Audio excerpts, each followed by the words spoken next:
Alors, je vous parle aujourd'hui de la question de la protection du contenu créé par l'intelligence artificielle ou avec l'utilisation de l'intelligence artificielle.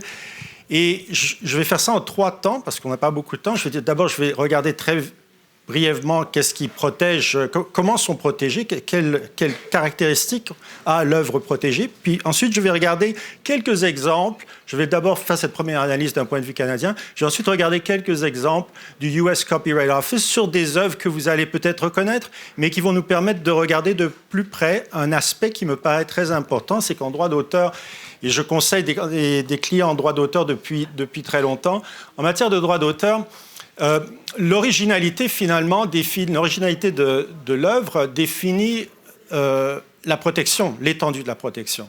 Ce qui est original est protégé, ce qui n'est pas original n'est pas protégé. Et c'est là une question clé quand on regarde des œuvres qui sont créées avec l'aide de l'intelligence artificielle. Alors, la prochaine diapositive. Excusez-moi, la présentation est en anglais. Au Canada, des fois on est en anglais, des fois on est en français, des fois on est les deux. La question ici, c'est simplement de rappeler que seulement une œuvre d'auteur est protégée par le droit d'auteur. L'œuvre d'auteur, c'est une œuvre qui doit être originale. En droit canadien, les cours ont établi que le test finalement de l'originalité, c'est que l'œuvre doit être le résultat de l'exercice des connaissances et du talent. J'aime pas trop le terme talent, c'est plus peut-être le métier, la capacité de travailler sa matière. Donc, cette combinaison pour produire une expression qui doit être une expression humaine. Le droit américain est semblable. On veut une œuvre qui est une œuvre d'auteur. Prochaine diapositive. Et quelqu'un a mentionné plus tôt aujourd'hui justement le rapport qui a été rendu par le Copyright Office des États-Unis la semaine dernière en fait, qui est un rapport où le Copyright Office revoit encore sa position par rapport à qu'est-ce qui est protégé et qu'est-ce qui n'est pas protégé. En droit américain, c'est curieux, c'est cet organisme qui finalement fait ce que la Convention de Berne dit qu'on n'est pas supposé faire, mais établit des obligations ou des limites formelles à la protection du droit d'auteur. Si on veut enregistrer son droit, on doit passer par l'office qui va déterminer si l'œuvre peut être protégée ou non. Alors, ce qui nous retient, ce qui est intéressant ici, c'est que finalement, la position de l'office, c'est qu'un prompt, donc une instruction à un moteur d'intelligence artificielle, un modèle d'intelligence artificielle, n'est pas suffisant pour créer une œuvre. C'est-à-dire que beaucoup ont argumenté que si le prompt était très complexe, s'il y avait une succession de prompts, qu'on pourrait arriver à une œuvre protégée. Et la position du US Copyright Office là-dessus semble maintenue. Et je souligne ça parce que quand on parle de protection, on pense souvent soit c'est protégé, soit c'est pas protégé. C'est pas protégé parce que c'est que de l'intelligence artificielle, c'est protégé parce qu'il y a une intervention humaine. Là, ça nous dit que l'intervention humaine, elle doit être certainement droit américain, elle se doit d'être d'une certaine façon. L'exercice de ce talent et de ces connaissances de l'artiste semblerait, selon certaines autorités, devoir exister après le prompt plutôt que derrière le prompt. Prochaine diapo. En droit canadien, on a eu 2 consultations sur ces questions-là. On y réfléchit encore et depuis quelque temps, on a d'autres soucis. Alors, on va y revenir, j'en suis sûr. Prochaine diapo.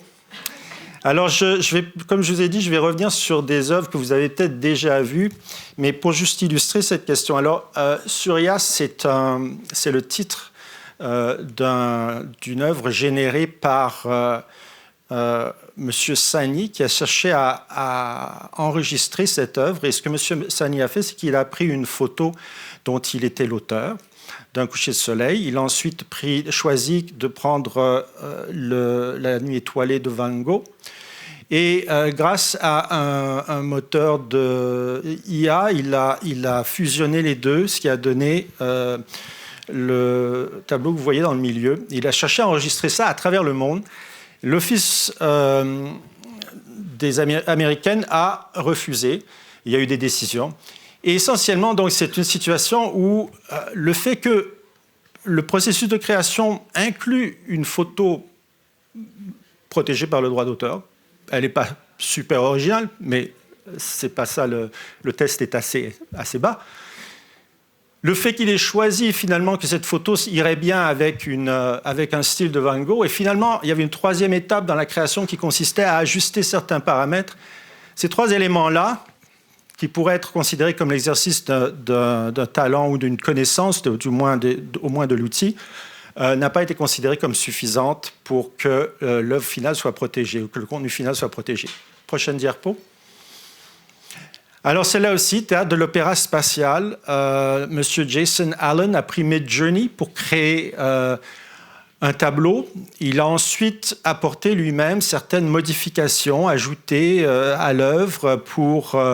là, je n'ai pas ici une image comparative pour montrer quelle était la différence entre l'original de Midjourney et ce que monsieur Jason Allen avait soumis pour enregistrement. Mais finalement, il semblerait que l'Office ait pris la position que le input, ce qui avait l'apport de M. Allen était insuffisant et de minimis. L'œuvre n'était donc pas protégée par le droit d'auteur. Prochaine diapo, s'il vous plaît. Voilà, alors, Zarya of the Dawn. Dans ce cas-ci, Chris Castanova a composé un scénario pour une bande dessinée de quelques pages. Et ensuite, elle a demandé à Midjourney de créer l'art pour illustrer ce scénario. Et elle a enregistré d'abord sans déclarer le fait que Midjourney avait été utilisé. Puis après ça, elle s'est vantée de ça sur Internet. Le US Copyright Office l'a attrapé. Ils ont annulé l'enregistrement. Et ensuite, un enregistrement a été émis, mais seulement pour l'œuvre littéraire, c'est-à-dire seulement pour le scénario, le texte, le dialogue, mais pas pour l'art.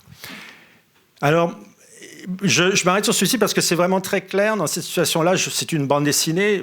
Ces exemples, je pense, nous parlent parce qu'ils sont très illustratifs. Ils sont en deux dimensions, ils sont simples à voir.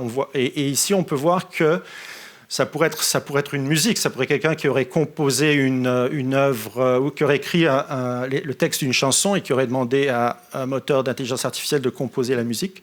On se retrouve dans une situation où le texte serait protégé, mais la musique ne le serait pas. Prochaine diapo. Alors tout ça parce que ce qui est intéressant, je pense, de notre point de vue, c'est que la situation, c'est pas vraiment, la distinction, c'est pas entre pas de IA ou de l'IA, ou pas d'auteur ou des auteurs. La distinction, c'est quelle a été la participation de l'IA, quelle a été la participation de l'auteur. Et moi, j'en tire trois conclusions là-dessus. Alors, c'est la première, c'est qu'on ne parle pas, c'est pas binaire, c'est pas oui ou non, c'est protégé, c'est qu'est-ce qui est protégé, quels éléments, quand on aura fini le processus de création, qu'est-ce qui est protégé.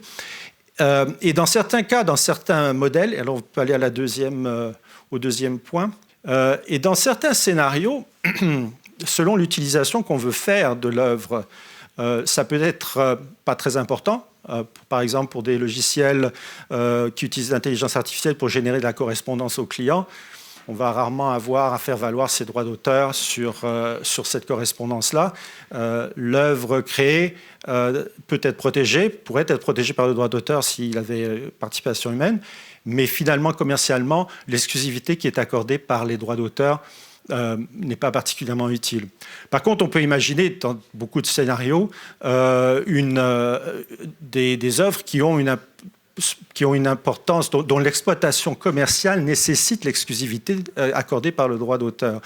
Et sur ce plan-là, je pense qu'il y a encore beaucoup d'éditeurs, beaucoup d'intermédiaires de distribution qui vont demander que le contenu qu'on leur donne, dans lequel ils vont investir de l'argent pour continuer à le promouvoir et à le développer, ils vont vouloir qu'il y ait une exclusivité à l'origine, de ne pas se faire vendre des choses qui sont absolument vides. Ce qui m'amène au troisième point, c'est que finalement, j'ai toujours dit à mes clients qu'il est essentiel de garder de bonnes informations tant qu'à la création, au titre, aux auteurs impliqués, à la façon ou des sources du contenu qu'on veut commercialiser.